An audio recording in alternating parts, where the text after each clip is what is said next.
Today I'm going to go through the process for cleaning your fuel cap. So we're working on this Porsche 911 and we've taken care of the wheels, tyres, arches, door shuts and engine bay. So we have one job left for the pre-wash, and that's the cap, and as you can see it's pretty filthy, and that's because it's got years of fuel where it built up over time. And the reason we clean the cap after the door shuts and the wheels is because the hardened fuel in the cap will clog up your brushes. So if you're somebody who doesn't have access to an entire box of brushes, then it's important not to cross-contaminate. So that's why I say keep dedicated brushes for each job. For this job you're only going to need a couple of brushes, citrus pre-wash and some cotton swabs, which are always handy but not essential. So I'm just going to be using this brush here, which is good for getting down the back of the petrol cap because it's got longer bristles, and I've also got one with short bristles which is good for those tougher stains. I also want to state that a pressure washer is not essential either. A garden hose or just a pump sprayer with water will be plenty good enough, because the real key to your success is the chemicals and the brushes. We're starting off by spraying citrus pre-wash inside the cap area just to break down the muck,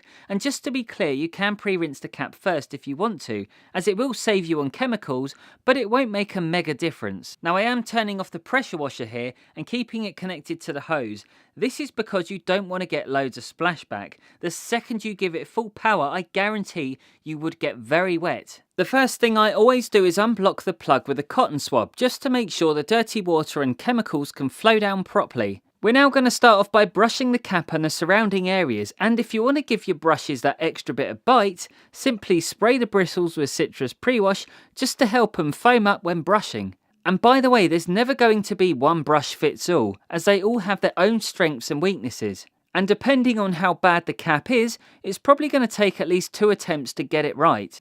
So I always spray, scrub, rinse and repeat until I'm happy with the results. Once I'm satisfied with the brushing, there is still some gunk in the tighter areas, and that's where the cotton swabs come in handy. And if you don't have access to any of these, then alternatively you can make do using a damp microfiber cloth, but you're better off just throwing it away afterwards. Once you're happy everything's been removed, you can go ahead and finish off washing the rest of the car, and drying the fuel cap is fairly straightforward. Simply use either a car dryer or a microfiber cloth. But I'm going to take it one step further by adding some ceramic detailer just to give it some more protection, because not many people ever protect inside the cap.